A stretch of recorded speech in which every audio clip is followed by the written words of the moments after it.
Hi guys, welcome back. It's Christy, and this video is part 2 in a series where I am painting a 54mm Roman legionary. Now, if you are just joining us, I really suggest you check out part 1. That has a much more extensive introduction to the whole project. I let you see what the figure looks like. I talk more about painting large-scale figures, all that good stuff.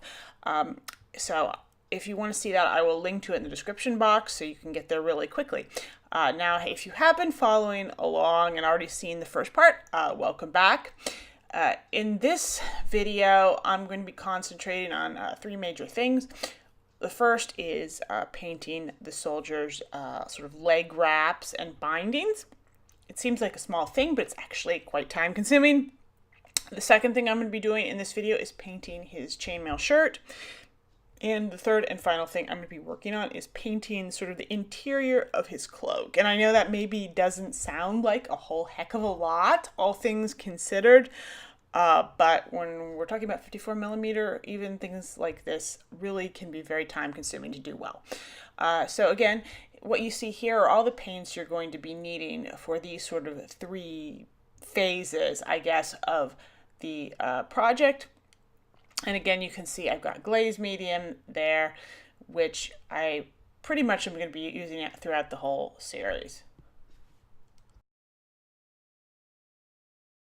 I'm going to start out by base coating the leg wraps here, and I'm using primarily Vallejo khaki with just a hint, and I mean just a hint of Oxford blue in here. Not enough that you can actually see a blue cast, but enough to just slightly adjust the tone, make it a little bit darker. And in fact, as I continue to paint, I'm going to be working in a small amount of Oxford blue, just kind of periodically, just to kind of keep that cast, make sure it doesn't kind of get lost as I apply highlight layers.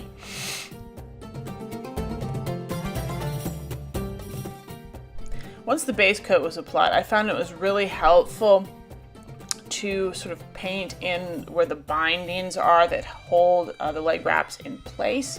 I'm just using Vallejo chocolate brown for this. It does not have to be neat at all what you're doing. As a matter of fact, these lines are really, really rough, but after I put them in, it's easy enough to go back in and kind of clean up the edges with the base coat. But applying these sort of early on in a nice dark, clear, visible color, it's going to make it a lot easier to properly highlight the leg wraps, just know where you need to apply paint, and just kind of just figure out the positioning of everything, which is why I'm doing it now.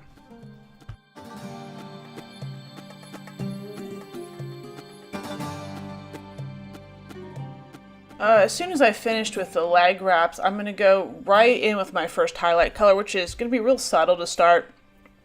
All I'm doing to make highlights for these wrappings is just kind of taking a deck tan and gradually adding it bit by bit to the sort of the base khaki color. And as I mentioned before, yes, I will be periodically adding a drop or 2 of Oxford blue now and then just to sort of keep that tone going.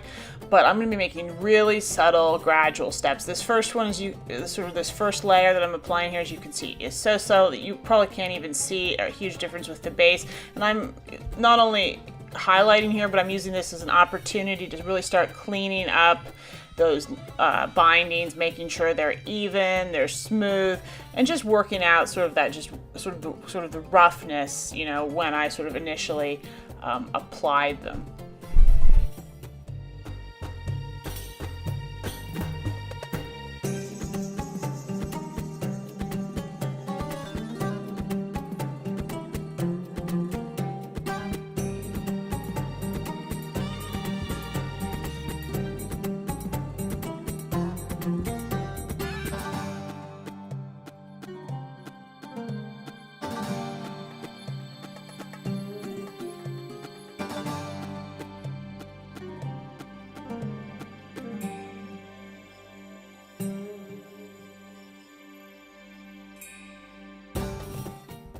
I'm going to be using that first highlight color too, just to kind of carefully base coat the fur trim along the top of the wraps. We're not going to leave it this color. Later on, I'm going to go in and paint it in fur, not in this video, but somewhere down the line.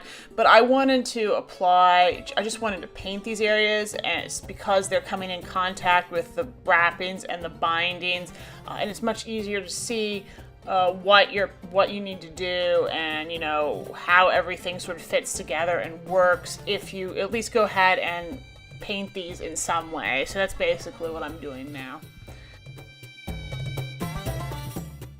I'm then just going to continue highlighting the wrappings, and my highlights are pretty straightforward. I'm just taking that base, the khaki with that hint of Oxford blue in it. I'm just going to keep adding more and more deck tannin, just like I started in my sort of first highlight layer. And I'm going to build up maybe 6, 7, 8 layers. It really depends on what effect you want. If you want sort of darker, more subtle wrappings, or if you're going for a more high contrast look, which of course is what I like. But you'll be rewarded by taking your time, as always, going slow and keeping your layer subtle. And you can see I'm working with a number 0 brush here. It's just a lot easier because there's so many fine, delicate folds and creases in this sort of area of the model. It's much easier to control what you're doing and to just get nice, crisp results if you work with a small brush. And these areas are, on one hand, fiddly, but on the other hand, it's nice too because they're so small. The amount of blending you're going to have to do here is not nearly as kind of bad as it's going to be later on with some other things. So anyway, I'll just kind of let you see a little sampling of the rest of the highlight process on this area.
Next, I'm going to start painting the bindings, and for honestly such a fairly small area of the model, getting these to look good is awfully fiddly. Now, I don't want to leave them that chocolate brown, it's way too dark. So my first highlight here is going to be the chocolate brown with a bit of beige brown mixed in to lighten it. And initially, I'm just going to be really carefully, you have to be really careful because you've got these sort of thin, fine lines going over and starting to pick out and define just where all those, different wraps are and where they kind of cross over each other and everything. And just doing a lot of general highlighting, just sort of building everything up. After I put sort of that chocolate beige brown kind of 50-50 mix down, I'm then going to go ahead and move up to just pure beige brown highlight over top of that. And I'm going to continue just building that color up on there. You can make a decision here whether you want maybe a darker brown leather wrap or you want a lighter brown leather wrap. In the end, I opted for a much lighter leather kind of wrapping, something more akin to rawhide. And on reflection, I might have made my life an awful lot easier if I had used a lighter base coat to start. But on the other hand, you almost always get a better look with more layers in the end, even if it feels like maybe some of the painting you're doing is a bit of a waste of time.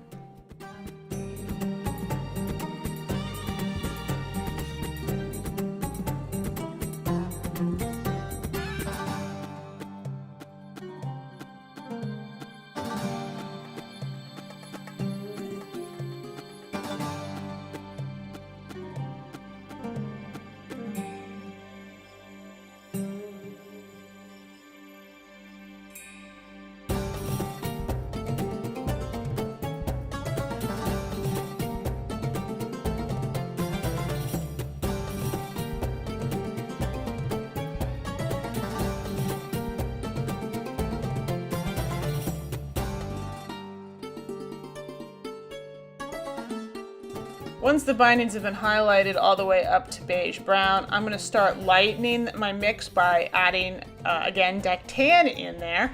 And I'm just going to keep adding more and more of that in to add lighter highlight shades. You won't want to go all the way up to pure deck tan because it's going to get too gray. So at some point, I recommend you start instead sort of working Vallejo ivory in there, which is a nice light kind of warm color, which is what you kind of want on the leather. And yeah, you're just going to want to keep building up, and you're going to have to be very careful. This is very detailed, fiddly work. Again, that number 0 brush is super, super handy here. But even with that, you're probably going to find yourself needing to go back in and clean things up. And I found it really helpful to go back in with the chocolate brown or beige brown to sort of redefine shadow areas where the straps crossed. You can even make a glaze. That's really useful too with the darker colors, which you can then also use to more kind of subtly blend those dark areas with the lighter highlight areas without it being, it just makes it a little bit easier to control in this case. And I know this seems like, for a lot of people, this is going to not seem like a fun thing to paint at all. I mean, it's just, there's just nothing glamorous or sexy about painting bindings on somebody's legs.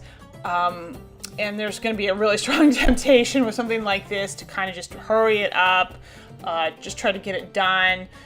And I mean, I feel that temptation too, but I really encourage you with things like this to resist that, slow down, take your time, because especially at 54 millimeter, things like this, even though they're not sort of necessarily what, they're not what makes the model cool, they're not why you're painting the model.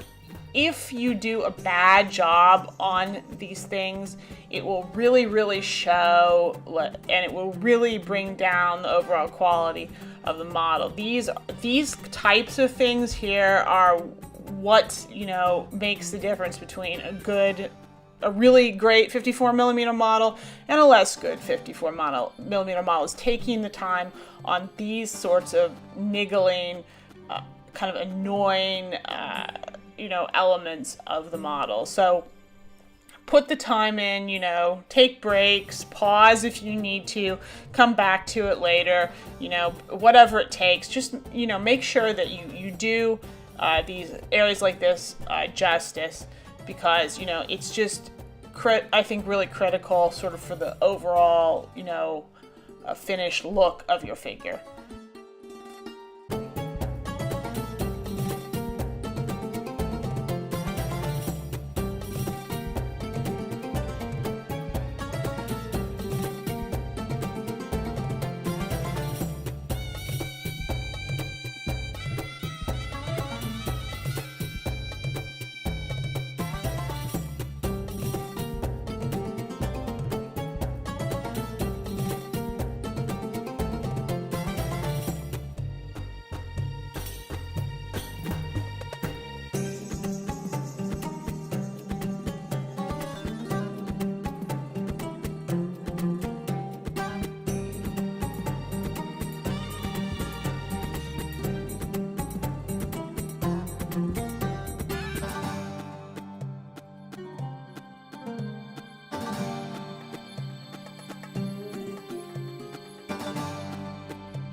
Next, I'm going to be working on the chainmail shirt. Chainmail is always annoying to paint in 54 millimeter. In 28 millimeter, it's a lot easier because you can just kind of, apply a dark color, maybe overbrush it, dry brush it a bit, do some washing, and it's done and it looks pretty good. But it's 54 millimeter, you're kind of obliged to try to do a bit of a better job, be a little bit more subtle, more nuanced, but it can be real tricky. On this particular sculpt, it's especially tricky because the relief in the sculpting here is very, very, very fine. It's enough that you can kind of see there's some roughness there, but there's just not enough really to get any sort of purchase for dry brushing or overbrushing or any sort of relief painting like that at all. In fact, it's so little relief that it's not really even enough in some places for even wash to flow in. So this is this is kind of a problematic thing. So in some ways, I think the sculpt is actually not very good here. I think it needs to be a little bit deeper, and so it's a bit of a flaw. But I'm going to try to just do my best with what I've got. So what I'm doing, I'm applying a base coat here, which is basically black, and I have again worked in a bit of that Oxford blue. Get that blue tone back in, and then I've added some Vallejo Air gunmetal in. You can see my base is really quite dark, but it's got just a sort of a hint of a metallic sheen that you could see at this point.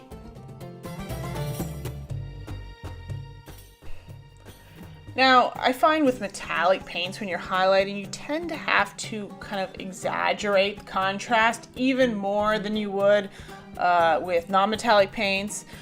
So you often have to start a lot darker and go a lot lighter to really show a clear variation. And if you want it to look good, you really need to be very, very subtle with your sort of color steps, probably more so even than you would be with, normal plain colors. In this case, we're kind of lucky in that there's not a whole lot of the male shirt showing, and there's not a whole lot of complicated wrinkles or folds you need to worry about. And also a lot of it is really kind of hidden in shadows or relief. So that's going to make our life a heck of a lot easier. So what I'm doing, I'm just going to keep adding in that gunmetal, just very, very slowly. increasing my sort of the brightness of my layers. I'm going to keep working in a little bit of Oxford blue here and there when I think of it, and just really keep gradually building up. And at this point, I'm really ignoring the relief sculpting here. I'm just going to pretend like this is just a normal surface and highlight it in basically that way. And you want to just keep highlighting all the way up until you hit pretty much pure gunmetal. And once I hit pure gunmetal, I switched over to taking Vallejo Air Steel and mixing that into my gunmetal, and highlighting then all the way up to Vallejo Air Steel. Those really bright colors. Vallejo Air Steel is bright, by the way. Yes, I know, and it's way too shiny and way too bright really for a chainmail shirt.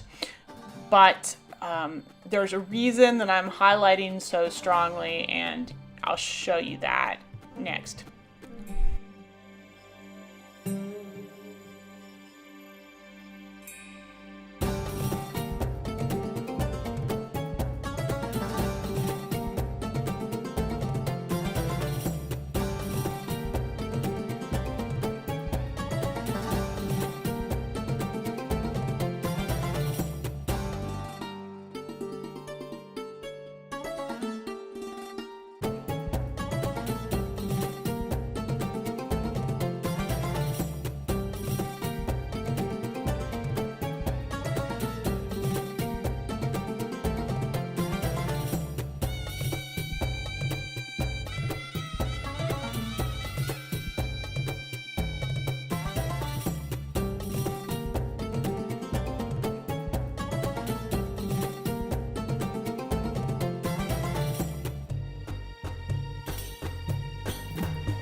And this is why I highlighted the armor so bright, because now we are going to go back in with a wash. I'm starting out with some Citadel Nuln Oil, which I have thinned down with water, so it's not too intense. And I'm going to use that to apply kind of an even, thin overall wash to the shiny areas, to the dark areas, basically everywhere. And I'm not going too heavy with it yet because I don't necessarily want it to dull down everything too much, but it is a dark wash, and it is going to tone everything down to an extent. And that's why we over highlighted, because then when you apply that wash, it's going to dull the color down, and it's going to bring it back to the tone that you actually wanted in the first place. So after I apply sort of that thin initial layer, I'm then going to go in with just pure Nuln Oil, and I'm going to start applying heavier wash and building it up in sort of areas where I want there to be shadow on the chainmail, sort of in between wrinkles and folds, and just, you know, anywhere there's sort of a break in the sculpting, or sort of there would be shadows cast by like his belt or things like that, or sort of you just want to show that there's a dividing line. I'm going to be going and applying really heavy, multiple layers of the Nuln Oil and really just building that up really heavily. You're going to have to, because wash is thin and it layers very gradually, you'll have to probably go back in over and over again to really get as much dark sort of color as you're going to be wanting in some of the areas on that chainmail shirt.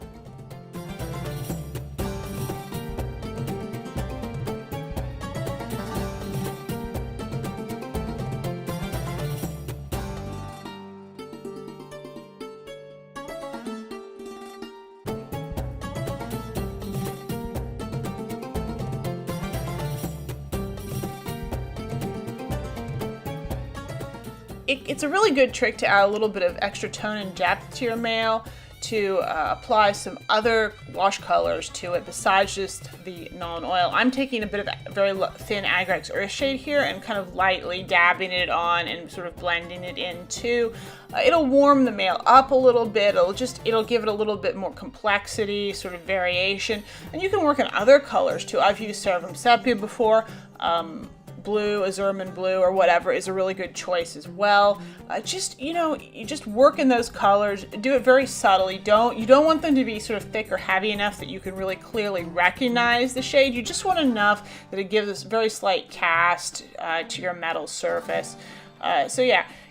You know, and what I'm doing here is I'm really kind of doing a little bit of a give and take, because I'm applying these layers of wash, letting them dry, building them up more, and then sometimes I'm going back in with a very, very thin down coat of the gunmetal or the steel, and sort of going back then over areas and making them shinier. Again, areas that I feel like maybe got dulled down a little bit too much, where I want to bring back the highlights, and then maybe I'll wash them again. You just have to kind of keep applying layers of wash and then sort of very thin layers of the metallic paint, and just kind of and you just kind of keep doing that until you feel like you've got the right balance, kind of the right give and take between the shadows and the highlights, that neither is too strong, that neither is too dominant. And that usually just takes some playing around, you know, just to get kind of the right combination, and just really get everything the way you want it to look. I do definitely recommend, once you're done painting this jacket, before you continue with the rest of the model, probably want to change your painting water, because you tend to get metallic particles in the water from this much intensive metal painting. And while I've gone on and painted in the past, done metallics and then done normal things afterwards with no trouble, especially in a model like this where you really want nice, clean results, it's better probably to make sure you don't kind of go forward with contaminated water. And there are actually a lot of people too who have asked me, oh, should you use a different brush for metallics? I have never had that experience. I have never had metallics contaminate my brush, and I really don't see why they should, if you're careful and you even just, you know, just periodically, even ever so slightly, clean your brush. I really don't understand that complaint at all. So you will want to change your water when you're done with this, but you don't need to throw your brush away or get out a different brush. It'll be absolutely fine once you've rinsed it out.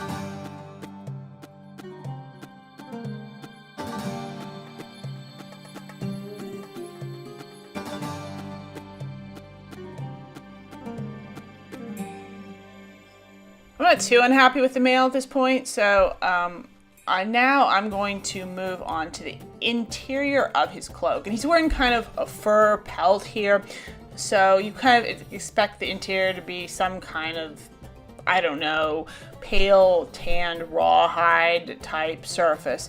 I am base coating here with German camouflage, a pale brown. Just be really careful here to make sure you get a really neat, clean edge between the, the areas you've already painted, and that can be a little bit tricky because some of it's kind of down in a lot of hidden areas. So you have to be really careful here. So take your time to make sure you get this looking really good, and then the rest of the area you can just really kind of slop on a pretty heavy layer of paint, and you'll probably need to go back in and apply a couple of coats just because it's over a dark base coat.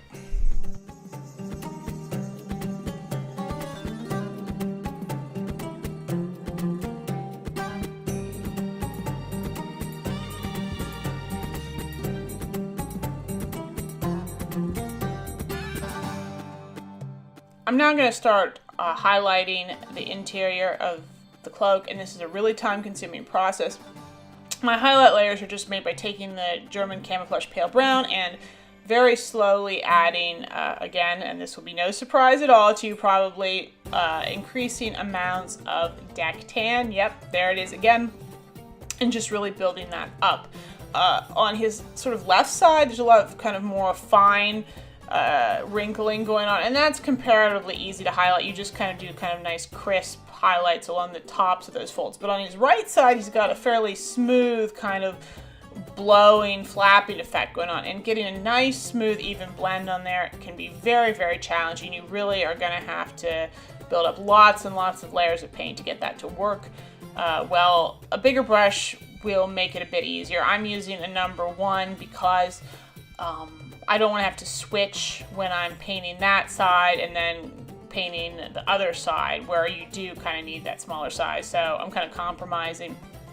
But, so yeah, building up a good blend on that right side is really just dependent on keeping your paint very, very thin and applying lots and lots of very thin layers over and over again. So you're not just going to be applying a lot of sort of layers that are different colors, especially in the beginning. You're going to be applying lots and lots of layers of the same color over and over again until you kind of hit maximum saturation before you continue again.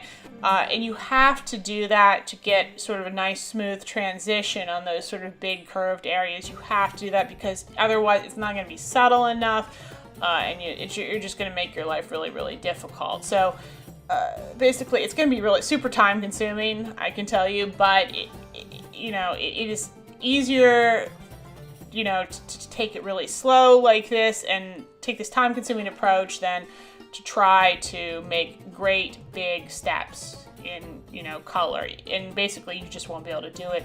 It won't look good unless maybe you want to break out an airbrush. And these kind of surfaces, these are why people like to use airbrushes, because they do tend to make painting things like this a lot easier.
So by this point, I've now highlighted all the way up to pure deck tan. I've got my paint really thin here, but you can see I'm still, especially on that right side, really laboriously having to highlight the cloak.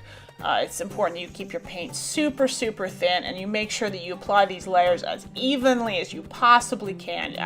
It doesn't matter if the coverage is not very good. Evenness, that you've got sort of very even application, is absolutely the most important, because you can go back, you can build up more paint. But if you introduce sort of uneven surface, so some areas have sort of a thicker coat and some have a thinner coat, once you've introduced that in, it's going to be very, very hard to correct that later on to sort of even everything out. So really, really pay attention to that. And it tends to be the lighter your highlights get, the lighter the colors, the more challenging that tends to be, and the more you're really going to see if you mess that up. So really, really pay attention there and be really careful. And so after I've gotten all the way up to deck tan, I want to go even lighter here. I want this to be a very sort of pale color. And you can see I'm making sure it's definitely a different tone from what I used on those leg bindings. So to lighten it further, I'm going to be mixing in Vallejo ivory and layering that on. And I'm going to continue then highlighting it up until I hit almost pure ivory, which is really going to be sort of an extreme highlight on sort of, especially on those really sort of sharp creases and folds on the left side of his cloak.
When you're done highlighting, especially since this is such a big surface, it's a really good idea then to go back in with a darker glaze to try to help unify your high highlights with your darker shadows. I just made my glaze with a mixture of the German camouflage pale brown and some glaze medium. I made a fairly thin mix, and I really just focused on areas where you see that sort of division between the light and the dark, and then sort of use that with a very small brush to kind of carefully try to pull those areas together. And you can also use the glaze on the right side of the cloak where you've got that bigger, smoother area. Probably you may have, or at least in my case, I highlighted a little bit higher than I wanted, and I wanted to darken some of the shadows back down a little bit. I wanted to add a little bit more of a subtle brownish tone to the overall thing. So I found the glaze is really helpful for that because it lets you do that, but do it in a very low-key, subtle way that's much more easy to control than if it was just dark paint and you were trying to darken it down. So in addition to the wash, I also ended up taking some very thin down deck tan, and I used it down in the wrinkles here once I was done, because I felt like some of the transitions here were too stark and I couldn't sort of tone them down enough just by applying the glaze. So I added more thin layers of the lighter color down in the darker areas to make them ever so slightly less dark, and just to pull them together better with the highlights, and it provided then an overall more soft, smooth, effect, which I just thought was generally kind of more pleasing and just made the whole thing look a whole lot better.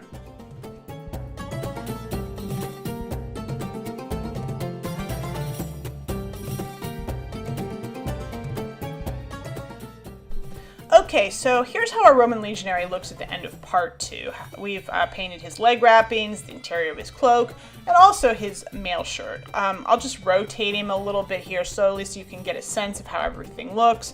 And I'm also going to zoom in a bit so you can see the detail a bit better, especially on those leg wrappings there. Now, I realize that this video is probably not one of the more kind of exciting ones in this series. Certainly compared to painting, say, his face or his tunic or whatever. This is a lot of brown, a lot of sort of dull colors, and it's spending an awful lot of time building up layers and just working with the same paints and just being very monotonous. And as I said earlier, it's tempting to want to kind of gloss over areas like this, to rush through them, to not spend time on them because they're not very fun, It's very tedious, I understand that impulse, but I really encourage you really got to put the time in here, because while these elements are not the things that are going to first draw the eye, that people are not going to focus on the model necessarily, they're not the exciting bits, if you do them wrong, they will mess up the entire figure. If you do them right, basically, nobody will see them. They'll just kind of be there and people won't see them. So in some ways, painting areas like this is kind of a thankless job. You've got to do it well because it'll ruin the figure, but if you do it right, nobody's going to pay a lot of attention to it. I mean, it's kind of, that sounds depressing, but that's how it is. And you can get a certain amount of satisfaction, I think, out of, getting through these things. It gives you a sense of accomplishment. And I like to really work on these more tedious, difficult areas kind of right away, because then I know they're done with, and I know I'm going to be able to sort of then move on to more fun areas that just are more enjoyable, and I've gotten kind of the drudgery really out of the way.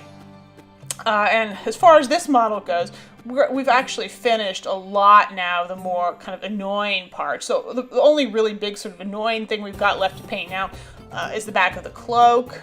And maybe possibly the shield, but I don't think that's going to be so bad. So mostly that sort of fur cloak, that's the main big annoying thing that's left to do. And then the rest is going to be a fairly fun, sort of smaller areas that, should go comparatively quickly and will, just be a little more, much more sort of fun and, varied.